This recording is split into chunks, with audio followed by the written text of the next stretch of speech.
2022, Russia launched a full-scale invasion on Ukraine. Мною принято решение о проведении специальной военной операции. Within days, hundreds of thousands of Ukrainians were displaced. Thousands were dead. We now have war in Europe on a scale we thought belonged to history. The Kremlin's intentions are clear for the world to see. Inside Russia, Putin staged large-scale events full of flag-waving patriotism, supporters cheering their wartime president. But not everyone backed the war. Dissent was illegal, and over 500,000 people fled the country, fearing what would come next. Within months, Russian forces were taking significant losses. Military reservists sent to fight were quickly followed by conscripts. Students, office workers, men with no combat experience, thousands sent to training camps and then on to the front line.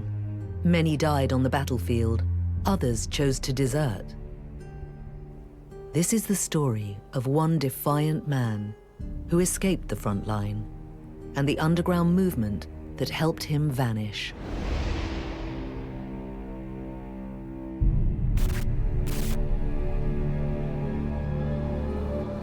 This is Dmitry, a regular Russian man in his early 30s. He's agreed to tell us his story of service and desertion. We've masked his identity and changed his voice to protect his safety. I was just living a normal small-town life. I worked in a clothing factory for a long time, more than 5 years altogether. But first came COVID and then war. I found myself out of work and my debts spiraled. I owed about 1 million rubles. The bailiffs were seriously on my case. They started offering me options to clear my debt. They suggested I sign a contract with an elite Moscow regiment. It seemed like an attractive option. To be honest, I've never dealt with bailiffs before. And now there is a war going on, and the war is very bloody, as I later found out. So they're doing whatever they can to recruit. In other words, the bailiffs are practically subcontractors to military registration and army enlistment offices. The Kremlin had widened the net for mobilization, not just those with previous military experience. All across Russia, they were trying to draft men of any age and offering them lucrative contracts that they struggled to turn down. I signed a one-year contract. My pay for 1 year would be enough to pay off all my debts, and I would even have some money left. It was the most painless way, so to speak. They offered me conditions that, well, at the time anyways, made it sound like I wouldn't actually be fighting on the front line. I was supposed to be somewhere far in the background. But that's not how things turned out.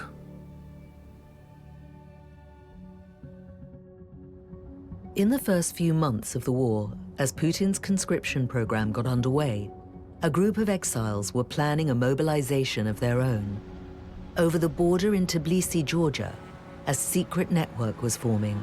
Not soldiers, not spies, just ordinary people, quietly working to get men out, as a form of anti-war resistance. It's run by Grigory, who left Russia when war broke out. When the war started, it was like end of the world. Grigory left Russia by car, through the closest border, making his way across Europe and back to Tbilisi, where he had family and friends. Back in Russia, he'd run the country's largest homeless charity. When I left Russia, I didn't know what to do with my life, but then Putin announced mobilization in Russia. That's the moment where I can use my experience and my contacts, my energy, and I announced on Facebook and Instagram that I will do a new project that will help people to avoid being drafted, and that the main idea of this project is to make at least one person less Russian army, And within 5 days, we had a name, we had IT infrastructure to help people to desert and to help people to surrender.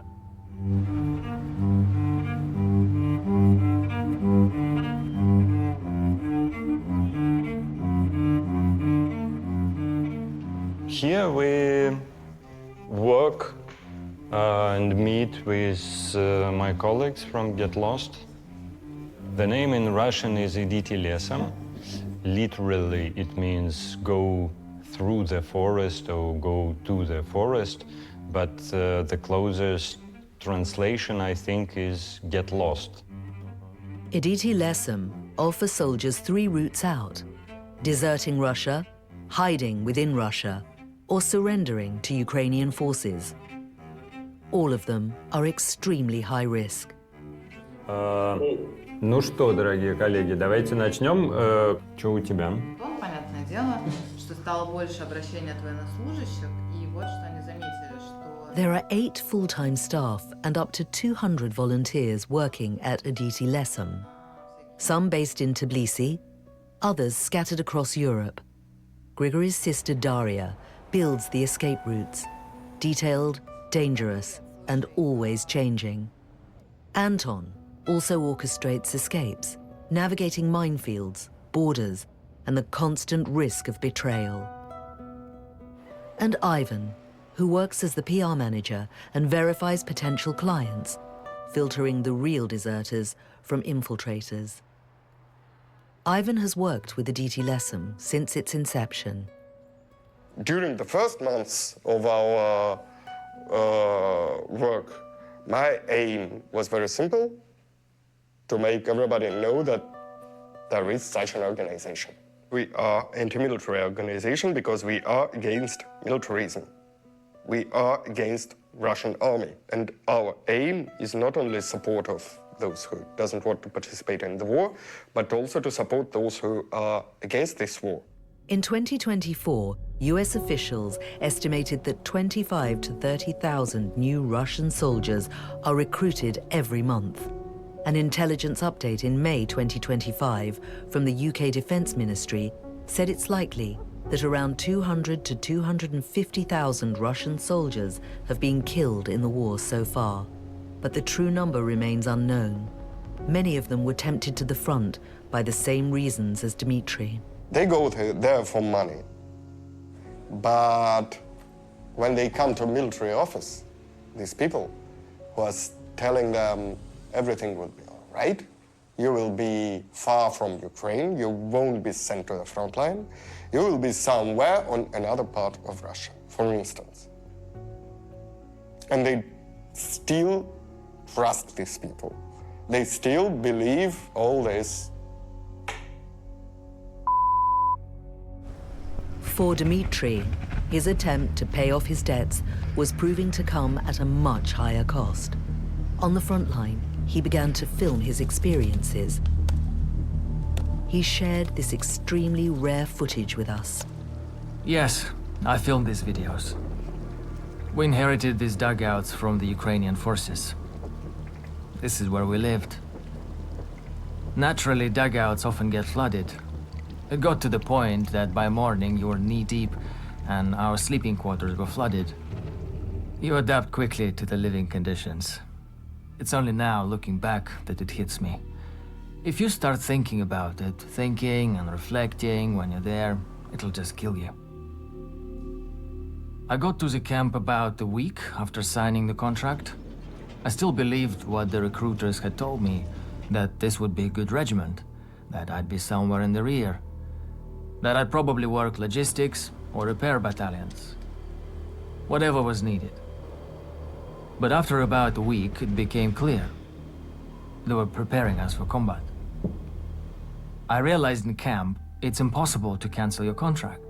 Base case scenario, you'd go to jail. If you try and run, you'd just be locked into assault squads. In the Russian army, assault squads are frontline units who are thrown into the most dangerous battles. Very few ever return. I got sent into frontline battle in October. It's difficult to convey and retell these feelings. There is both resentment and hate at the same time.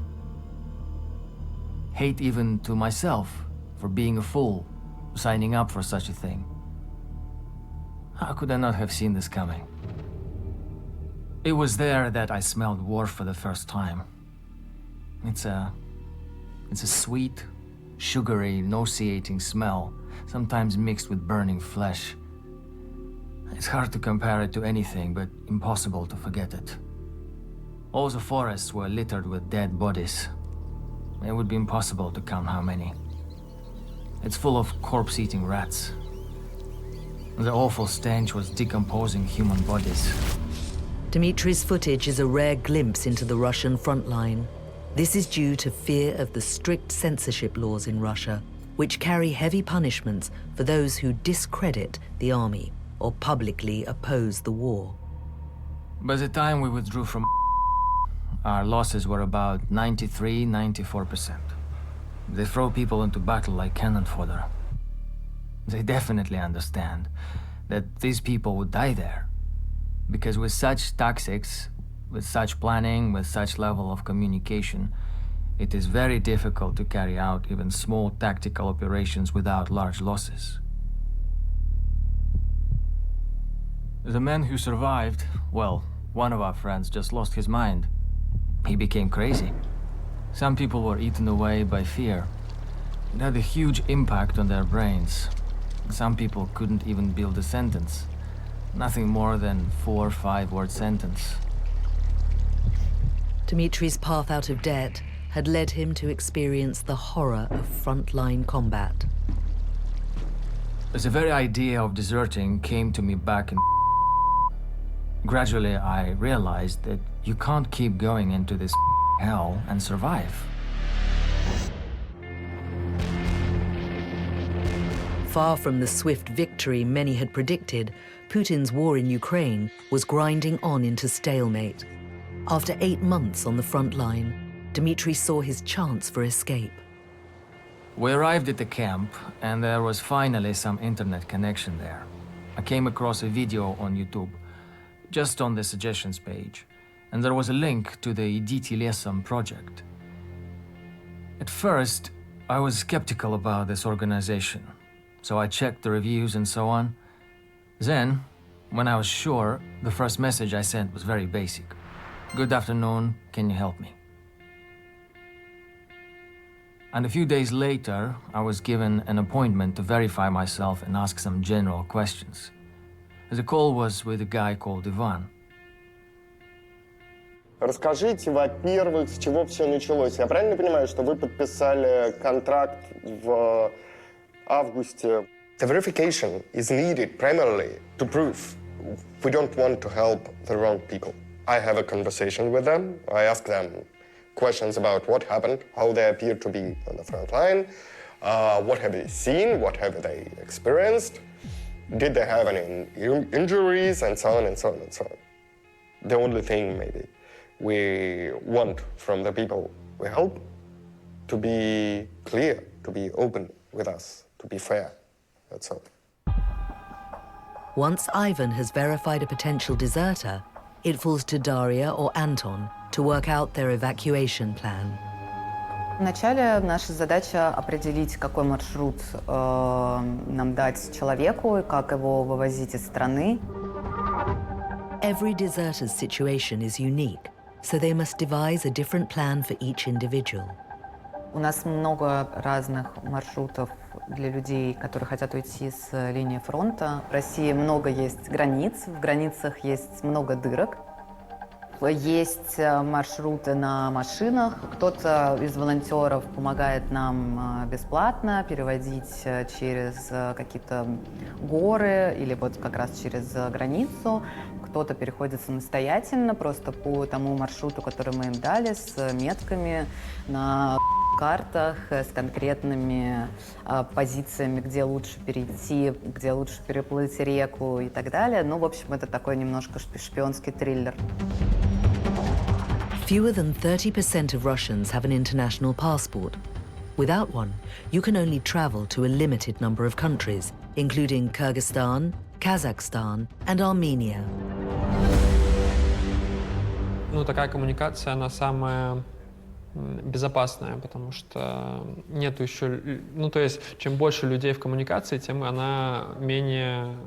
Мы даем очень четкие инструкции, рассказываем, как действовать. То есть это не пользоваться банковскими картами, только наличные деньги. Сменить сим-карту на не привязанную к паспорту. Соответственно, работать только неофициально, перемещаться транспортом, где не нужно, опять же, предъявлять паспорт. Важно, чтобы эти аккаунты не были привязаны ни к каким телефонам, да, или там паспортам, или почтам, которые бы выдали вашу личность. Есть много очень нюансов, про которые я, к сожалению, просто не могу говорить. For Dmitry, the window for escape was tight, with only one night to cross the border out of Russia before his commanders would realize he'd disappeared. At the time of my desertion, I already knew about the planned offensive on. For me, I could see straight away it would almost be impossible to survive. It was hard, but I managed to get time off until the next morning, to do everything, to escape, to get documents from a trusted person, to pick up foreign money. I had about 14 hours for all of that, plus I had to leave the country in that time. I was supposed to be back in camp by the morning lineup, which is at 8:30 a.m., and I left at about 6 p.m. I booked a hotel for a day. That's where I dropped my things. I literally went to the first store I came across and bought myself civilian clothes and shoes. Anton and Daria's job is to make a client's escape swift and silent. The margin for error is razor thin. Any deviation from the plan can be deadly. У нас был случай, когда выезжал молодой человек, ему было 23 года, по-моему. Когда он вышел на улицу для того, чтобы купить какую-то себе еду, он забыл о том, что нужно снять, это называются тактические перчатки. Там проходила военная полиция, потому что они патрулируют город, конечно, и они сразу его увидели. Это выглядело...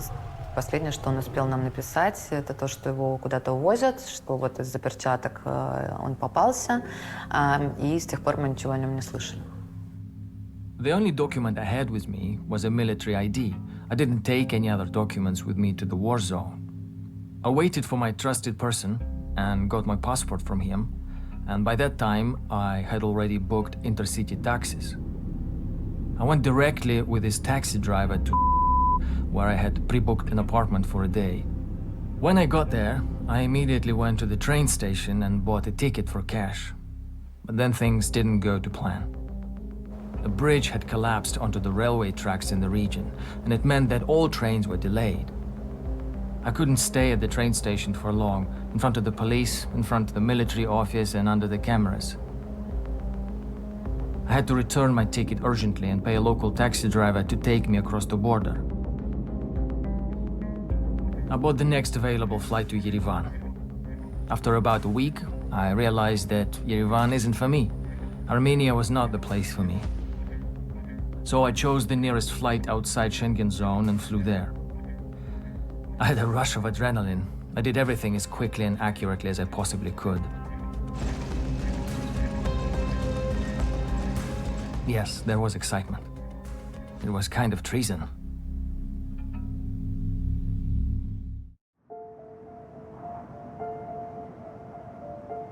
It's been 5 months since Dmitry escaped the front line. He's trying to settle, but the memories won't let him rest. Do you miss Russia? A little bit, yes. I'm not horribly sad. However, I do realize that I'm unlikely to ever go back there. After all, I left my life there in every sense of the word. My current and former friends. I plan to start a new life. Gradually re-socialize and rebuild everything. I'm slowly coming to my senses. The first time after I left the war zone, yeah, I couldn't get used to it. Well, there are consequences, PTSD syndromes, there's no getting away from it. My life had been divided into the before and after. Honestly, when I've been fighting, I've never felt more alive. I get flashes of adrenaline. I became addicted to adrenaline. I'm an adrenaline addict. Perhaps that's why I feel so unable to settle down in a peaceful life. It feels like my life is still there. Being there, fighting constantly, I lost my civic sense of fear. I developed a slightly different kind of fear. I've lost the value of my own life, let alone the lives of those around me. I do sometimes get heartache. I became very attached to my comrades. Sometimes I get a certain longing for them, but overall, I think my decision is the right one. Knowing the impact of life on the front line, Dmitry worries about those comrades who return home after the war, a generation of traumatized men re-entering Russian society. War brings despair, and that has long-term consequences. Most of the men who will survive the war, of the hundreds of thousands of people who have been mobilized in Russia, and it remains to be seen how many will be mobilized in the future, these people will sooner or later return to peaceful life. And those who survived will get so used to violence and will highly likely become professional killers. It will all come back from the battlefields into peaceful cities. Crime rates will increase several times over. This is all going to end very, very badly. Grigory has now moved further away from Russia, but distance has only sharpened his focus. Idite Lesom are still pulling soldiers out, one by one. We've held 1,467 people to desert Russian army. We've held more than 42,000 people not to be drafted, not to be mobilized. We consider ourselves Russian civil resistance, striking Putin back, showing Russian people that they are not alone with this regime, and showing to the rest of the world that not all of the Russians agree with what Putin is doing. How long are you going to carry on doing this? Till the moment that people can be forced to go to the army to fight against Ukraine or against maybe other countries. Yeah, till the moment when this regime collapses. And we will try to do our best to make this moment closer and closer.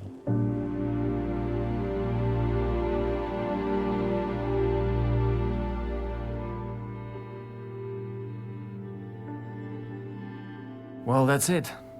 This is actually all my stuff I need. I received an offer from a major mining firm in Central Africa. And in just a couple of days, I'm leaving.